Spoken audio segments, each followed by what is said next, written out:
So this week's lecture is on the subjects of race, ethnicity, and nationality. So we're really looking here at a set of identities that are in some ways quite similar to other kinds of identities we've looked at in the past. For example, we already talked about gender identity and the ways that biology and culture get sort of tangled together in how people think of those categories and think of those identities. So you'll see that same theme when we talk about race, ethnicity, and nationality, that all of them include elements that people tend to think of as being based in nature or based in biology, but actually these are socially constructed categories and identities.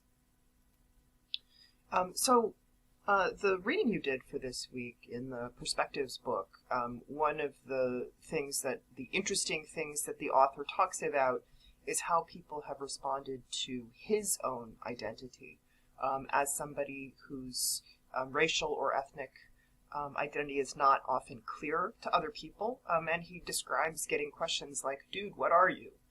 So one of the things that he's demonstrating there, and I think we've probably all experienced this in one way or another, is that people are interested in who and quote-unquote what one is. So that is to say that all of us both have identities projected onto us, and we often embrace identities that we use to make sense of who we are and how we fit into the world. So these are really important elements of both individual lives and of the societies that we're a part of. One of the most important issues that I want you to take on board from this lecture and from what you're reading for this week is the idea of social construction, okay? And that's really a lot of what we're talking about in this course in general. But in this case, for this week's topics, we're really talking about how these categories come to be taken for granted, even though they are, in fact, things that people make up, okay? So I'm not saying they're imaginary, right? These are real categories and real identities that have real consequences in the world. But we want to make sure we understand these categories as socially constructed. That is, they are the result of social processes over time, okay? So the categories and identities that we understand to be race are some of those socially constructed categories. One of the ways that we know that, or that we can see that in action, is that if we look across the world, right, we look at how race is understood in different places, and if we look across time, that is how race is understood in the past versus in the present, we can see that race categories and identities are variable. So that is to say that people in different parts of the world have different understandings of what race does or doesn't mean, and what the nature of those categories are. And also, people understand race in different ways over time, right? Those categories change. They've changed in the United States, for example, which we'll talk about later in this lecture. So that the shifting nature of race categories and identities is an indicator that there is something socially constructed. Okay, this is not just a neutral, acultural, biological set of categories. Okay, so let's dig into that a little bit more, that idea, and we're going to talk about both race and ethnicity, which are related issues. As you read in the Perspectives chapter, there has been a real sort of fixation on classifying racial categories. There was across the 20th century, and really before that as well. But the book really focuses on the various attempts in the 20th century of both legitimate scientists and what I'm going to call pseudoscientists, right? People who are not actually using the scientific method, to classify people into groups, okay? And some of the results of some of that classification are some of the race categories that we use today, okay? So again, what I want to demonstrate in talking about this is why it is, or how it is that we can tell that that is a social process and not one rooted in nature. One of the ways to see that is to think about all the different sorts of variation that we see in human beings, okay? Race and ethnicity tend to be premised on particular kinds of human variation. For example, race is often connected to the issue of skin color, right? So if we look across all the different kinds of variation we see among human beings, there's a lot more than just that, right? Skin color is only one element of variability that we see in human beings. But it is one that tends to be culturally elaborated, right? There's a lot of attention given to the issue of skin color in identifying people around these questions of race and ethnicity. If we look at some of the other traits, we see that they're either ignored or they're analyzed in really different ways. So again, this is a signal to us that there's something social going on here. The fact that we focus on some elements of human variation and we completely ignore others, that's not a question of nature, that's a question of culture, okay? The book points out a couple of examples of those other sorts of variation that, for the most part, are not culturally elaborated. So, for example, lactose tolerance and intolerance, right, is one kind of human variation, right? As you read, there are some folks in the world who are able to digest milk and others who are not. In fact, it's more common to be lactose intolerant, to not be able to consume milk as an adult. These are the results of evolutionary processes, okay? So people who are able to digest milk in adulthood are the descendants of people who, for whom dairy products were a major part of the diet, right? So, for example, people who used animal husbandry, right? Raising animals that produced milk as a major part of how they subsisted, right?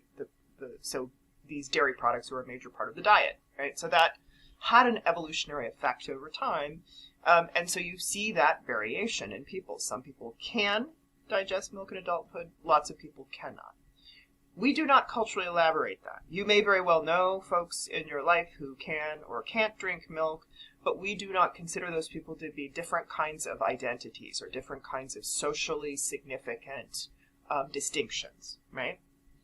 Another example along the same lines is fingerprints. The fact is, all human fingerprints fall into three categories, which I have down here on the bottom of the slide. Loops, whorls, and arches. So you're one of these three. Everybody, all of you. And if you don't know, you can look at your fingerprints and figure out which one you are, right? I would guess that the majority of you listening to this don't know which one you are. And even if you did, you wouldn't somehow then feel some sense of connection to the other people with, for example, all the whorls don't feel some connection or some sense of being part of a socially significant group. We don't divide people up by loops, whorls, and arches, right? You might say, well, that's because we can't really see it that readily. It's on the tips of the fingers. But the fact is, it's arbitrary that human beings do focus on certain elements of human physical variation and completely ignore others. Okay, so again, a sign to us that this is a socially constructed set of processes. Along the same lines, the other thing we might note when looking at human physical variation is that a lot of the traits that we see in humans are continuous. That is, they don't fall out into one of a few groups. So fingerprints, actually there are three kinds, right? There are some groups there. But a lot of other human traits don't have that same sort of division, right? In other words, when we say that a human trait is continuous, it means it's along a continuum, right? So from one end of the continuum to the other, but there are no obvious or natural breaks in that continuum. So an example of that is human height, right? So in this top image, we know, and you know from just living around lots of other humans, that some people are shorter than others, right? And some people are taller than others. And what we see, if we were to line all the people in the world up next to each other from shortest to tallest, is that there would be a continuum there, right? So there's every little sort of tiny gradation of difference in height from shorter to taller, right? So in other words, people do not fall out into three groups: the short people, the medium people, and the tall people. It's all relative, right? There's no clear dividing line. We could put some sort of arbitrary dividing lines like in this diagram, right? But I think all of us would agree that it's pretty random to put this, to make the distinction between the short people and the medium people right here. I could think it's over here, right? Or I could think it's over here. And in general, we don't make that distinction, right? So skin tone also is a continuous trait. People do not fall into 3 or 5 categories. The fact is, we see across humans every little gradation of variation in skin tone from lighter to darker, right? So as you see in this image on the bottom, right, there are no clear categories between light, medium, and dark. There is a gradation, right? So again, just as it's arbitrary to put these lines in around human height, it's also arbitrary to divide up people along that continuum of skin color, right? And yet we do. So again, the point here is that those are still very important processes for us to pay attention to, but we need to understand those processes for what they are. Those distinctions and those placing of people into different race or ethnic categories, those are sociocultural processes. Those are not natural. They are not based in biology. If we want to think about where those ideas came from then, I think we can look at some historical elements that inform the ways that particularly people in the contemporary U.S. think about race. Each society sort of has its own way of imagining race and ethnicity. In the U.S., I think some of the major antecedents to the concepts that are dominant here, and when I say antecedent, I mean these are the things that came before that have influenced the way that race is understood in the United States today, right? And there's a few things I want to point out that I think are some of the historical elements that have contributed to the American sort of cultural model of race, all right? So the first one is European colonialism. As I'm sure you all have encountered in some of the classes you took in high school and some of the ones you're taking now at Northeastern, the European nations, starting in the 16th century and extending in some parts of the world into the 20th century, traveled to various parts of the world and colonized other regions, meaning that they established governments there, and usually for the purpose of exploiting both the natural and the human resources in those places, right? So this was a set of acts of political and economic and human dominance, okay? But one of the things that created, particularly amongst Europeans and the descendants of Europeans, is this notion of a hierarchy of civilizations, right?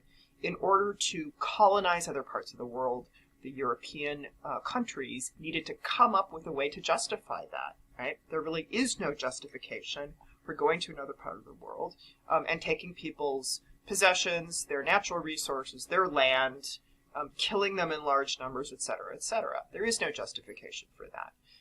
But what emerged from this process was this set of assumptions about civilization and about some people being more civilized than others, okay? So the root of a lot of ideas about race, and frankly the roots of a lot of contemporary racism, can be traced back to colonialism and its long period of juxtaposing some societies to others along this idea of a hierarchy of more advanced or more worthy societies versus others.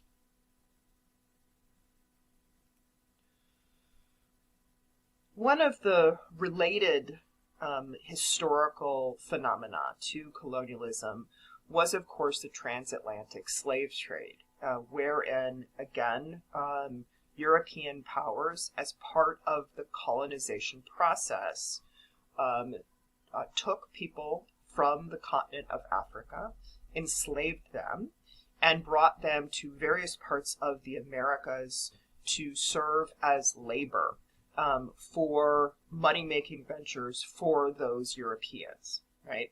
This is the basis of certainly the slavery that buttressed the growth of the United States, right, in North America.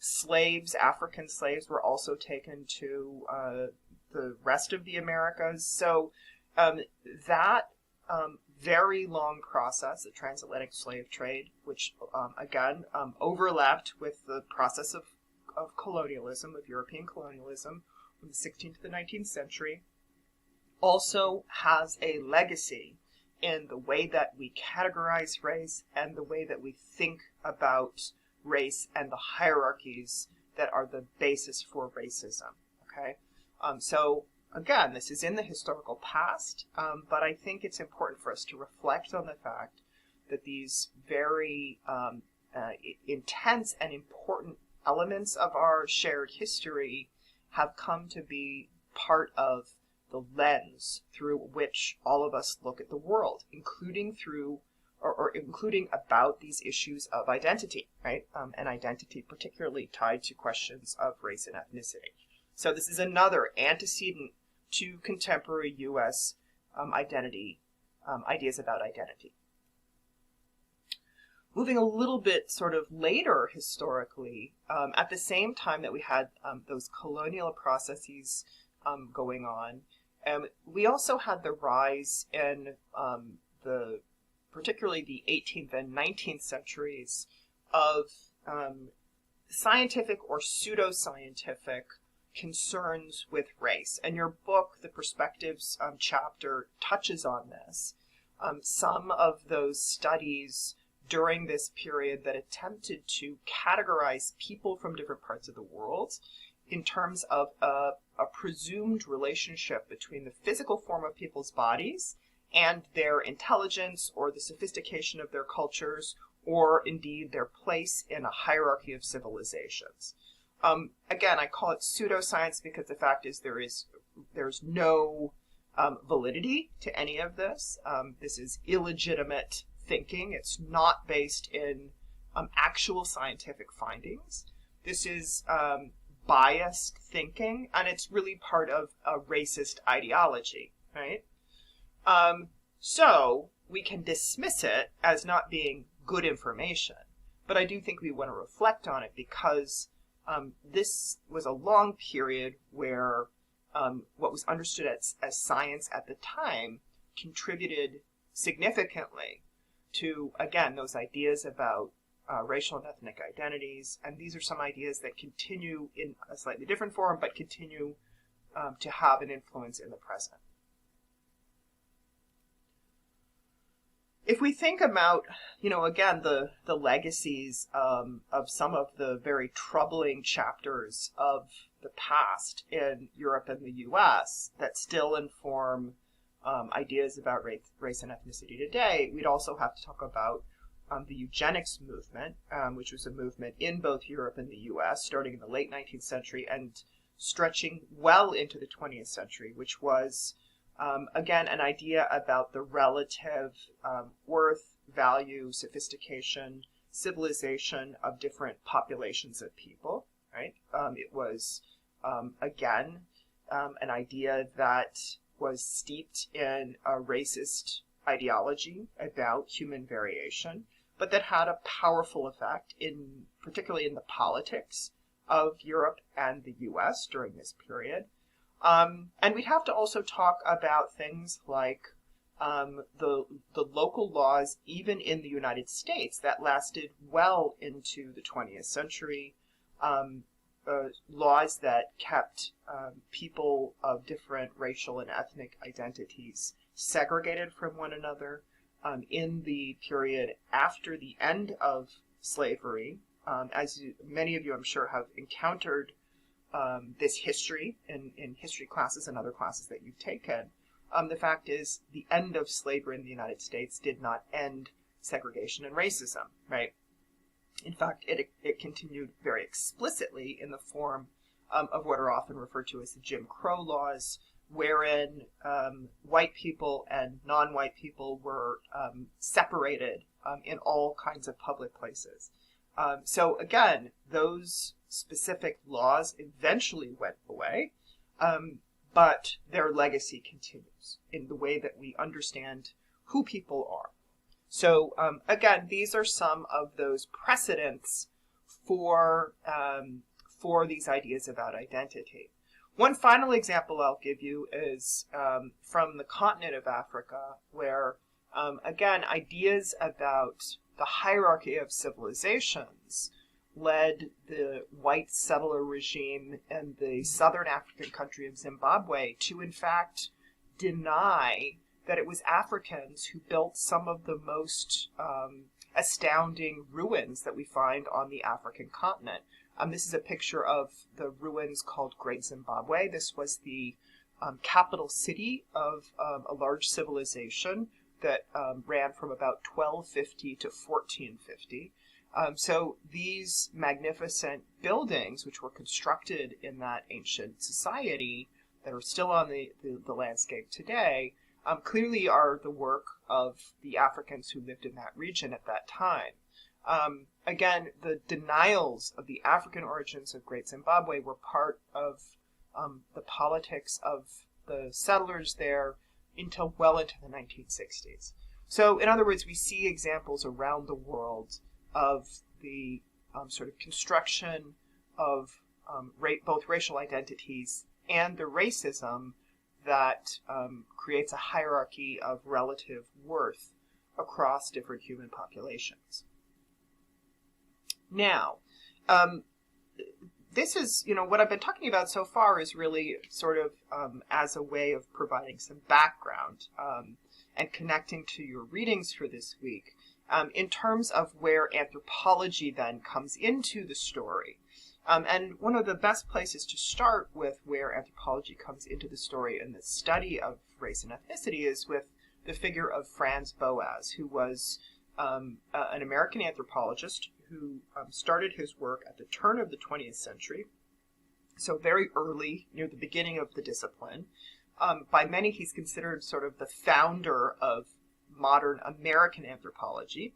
And he, from those earliest days of his work, he rejected a lot of the sort of biology-based explanations of that era.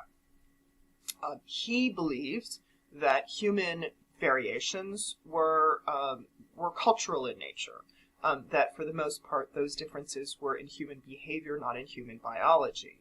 And as part of that approach, he is one of the first anthropologists to develop the idea of cultural relativism, which we've talked about in here, right? In other words, that all human societies are equally sophisticated and complex and worthy of study, that no group of people is better than any other, or more advanced or more civilized or any of that, right? So Boas was a very important influence in the development of the field of anthropology as one that has always challenged those racist ideologies about human variability. That commitment has continued across the history of anthropology.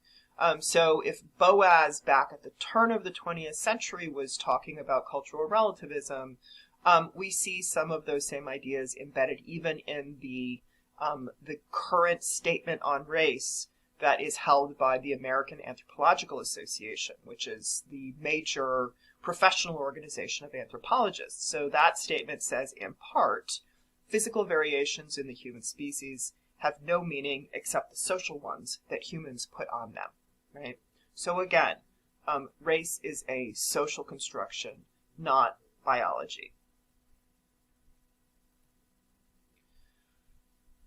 Now, an important caveat to that is that saying that race is not biological that it is not based in biology, doesn't mean that it doesn't exist, right?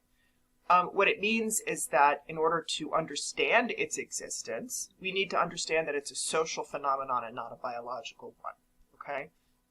Race is a deeply felt social ideology that influences the lives of everyone in one way or another. So it's not to erase it or to say that it's not there. It's to say that we need to understand the nature of race in order to address it, in order to investigate it.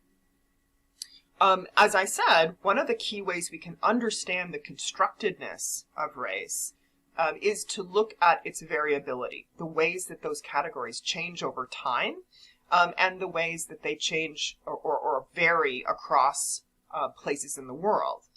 Your book notes that even if we look at race categories in the U.S., we can see how those categories have changed over time. The book uses, for example, the category of whiteness, right? That what it meant to be white early in the 20th century is not the same as what it has come to mean to be white later on, right? That there were all kinds of distinctions among people that today we would consider white, but were not considered white. So during, for example, early 20th century periods of heavy immigration from Europe. So again, this is to point out that it's not a set of categories we can take for granted. Instead, we need to trace out where those ideas come from and how they shift across the eras. Now, one place that is quite interesting to look at the changing categories that exist in one place is the census. The census, as I'm sure you know, every 10 years there's a census, and the U.S. has been quite consistent in doing that. So 2020 was the latest census. So this is a period when the government attempts to basically take an inventory of everyone who lives in the country, right? And from the very beginnings of the census, there has been a question about race on the form. However, if we look back at those earlier forms, we can see that the categories that were used to ask people about race and about racial identity have changed a lot. So these are some examples from 1880, 1890, 1910, 1930, 1940, 1950, and I'll show you the one from 2020. But you can see that the categories change a lot, both moving from a smaller number of categories to a bigger number of categories.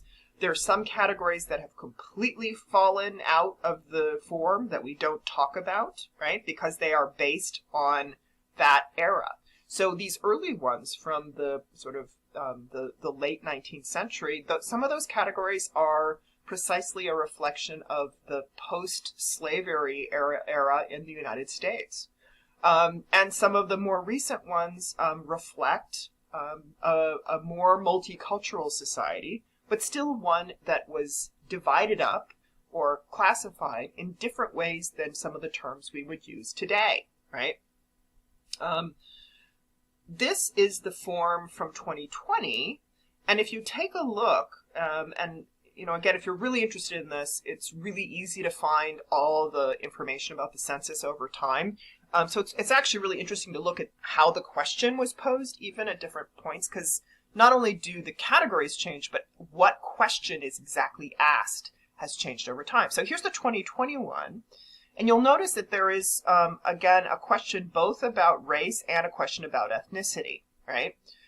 So here's a question about whether someone is of Hispanic, Latino, or Spanish origin. And then the next question is about race. And the way that the question is phrased now is mark one or more boxes. So at least in the last couple of censuses, the form has moved from making people pick one box to recognizing that people often have multicultural, multi-ethnic, and multiracial identities. So when you're filling this out, you can pick more than one box. And then the form also asks people to provide some more information, right? So if you pick white, you can also be specific about the origins, right? The particular sort of national or regional origin. So these are the latest categories, right? And my point is not that these categories are any better than the other categories, but simply that clearly race and ethnicity are something that changes over time as social circumstances change. They are not static. They are not rooted in biology. They are rooted in our particular social understandings of who people are. To understand the ways that race is socially constructed, we can also compare across two different societies. And your book does this. I want to follow up on one of the examples that the book gives, which is the difference between the U.S. concept of hypodescent versus the way that race is understood and talked about in the country of Brazil. So as the book points out, in the United States, the cultural model of race rests on a concept that's called hypodescent. What hypodescent means is that someone who has parents with different racial identities or different racial origins, that the child of those parents will be classified with the race of the parent that is less powerful. Okay, so that's what hypodescent means. So in other words, in the U.S., someone who has one parent who is white and one parent who is African American will be classified as African American. We've got lots of examples of that. One of the most obvious ones that comes to mind was President Barack Obama, whose mom was white and dad was African. So the classification of Obama follows that cultural model in the U.S. that's called hypodescent. So again, to be clear here, this is a cultural model. This is not biology. This is not nature. This is not science. This is just the way that race is perceived and understood in the cultural context of the United States. In other cultural contexts, the way that race is perceived and understood does not follow that well, right? So the book points out that in Brazil, there isn't that rule of hypodescent. So in other words, in Brazil, the members of the same family who may have different skin tones would not all be classified or talked about as being part of the same racial group or the same racial identity, right? That people might be described as having, for example, different skin tones, right? So this Brazilian notion of tipos is one where people's appearance is a little bit more on a continuum, or there's more gradations, and it's also relative. It sort of depends. So people might be described in different ways depending on the setting. So really the point in pointing out the differences between U.S. and Brazilian conceptualizations about race is to demonstrate that the ways that race is perceived and the nature of the categories that are constructed in any particular society are culturally diverse, right? It's not the same everywhere. And that reminds us that these are socially constructed phenomena. Now, another thing that your book mentions is, sort of part of how these ideas come to become embedded in a society. And one of the ways is through narratives about difference that become naturalized. For example, the book mentions the ways that people in the United States talk about sports ability as often biologically derived and related to race. So the idea here is that the more people in a particular society talk about something in certain terms and repeat certain assumptions, the more it becomes a sort of naturalized assumption about the way the world is. So through that kind of discussion, what is sometimes called discourse, categories are created and/or categories are just further realized as part of a society and again become more and more taken for granted.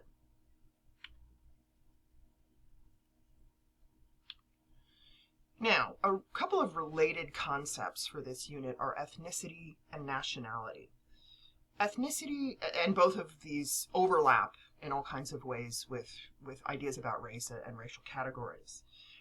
But ethnicity is often assumed to be premised on the idea that there is a distinctive identity that a certain population of people holds that is based on or reflected in things like language, tradition, cuisine, those sorts of things, right? So this idea that there is this sort of distinctive cultural identity that, again, a group of people carries with them, essentially, and that can be an ethnicity within their home country, and or people sort of bring those ethnic identities with them when they migrate to different parts of the world.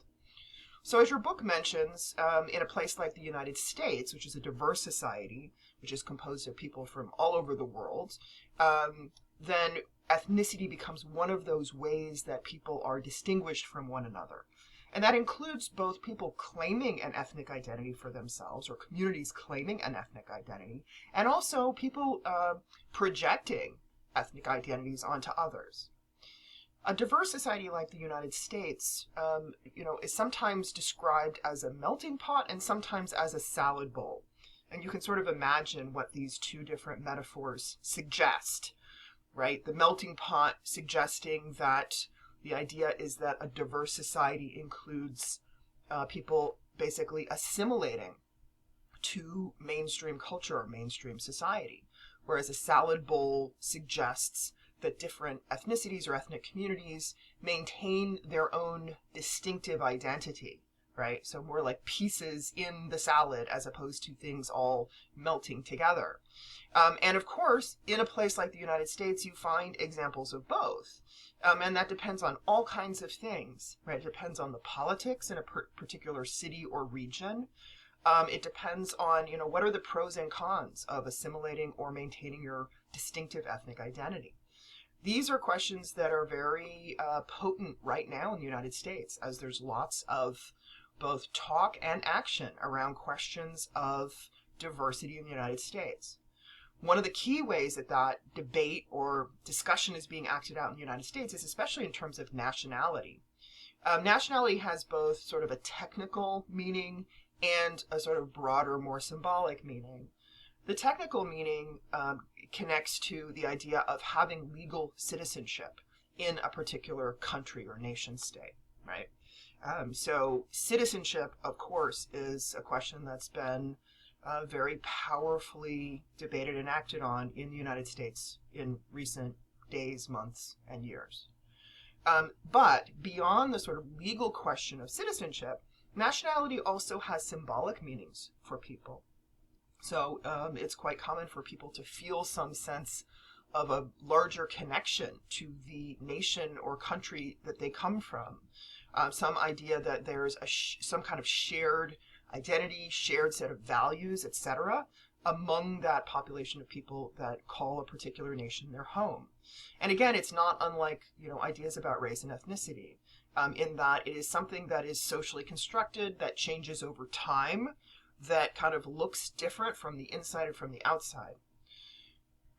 Just now in the course, we're kind of pivoting to reading an ethnography, in addition to the other things you're reading, such as the textbook, reading an ethnography that really speaks to these questions about ethnicity and nationality in the United States. And that's the ethnography Labor and Legality, which you're beginning in this unit. So that book is relevant to these bigger debates in the U.S. about migration, citizenship, ethnicity, identity, all those things. And it's maybe especially relevant to us right here in Chicago, since the book is set in Chicago. The author, the anthropologist who wrote this book, wrote it about a network of undocumented immigrants living and working in Chicago. It's a group of men in the book whom she refers to as the Lions.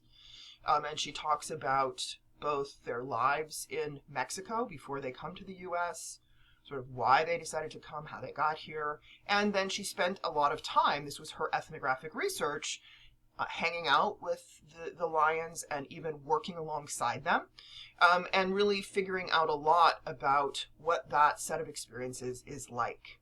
And what she uncovers is really a lot about not only how the lions sort of live their lives and perceive their situation, but also a lot of the misconceptions that Americans often hold about undocumented immigrants, and a lot of the prejudices that are directed at undocumented immigrants. So she's also sort of looking at the historical context of immigration to the United States, and talking about, things that people assume about immigrants that are incorrect.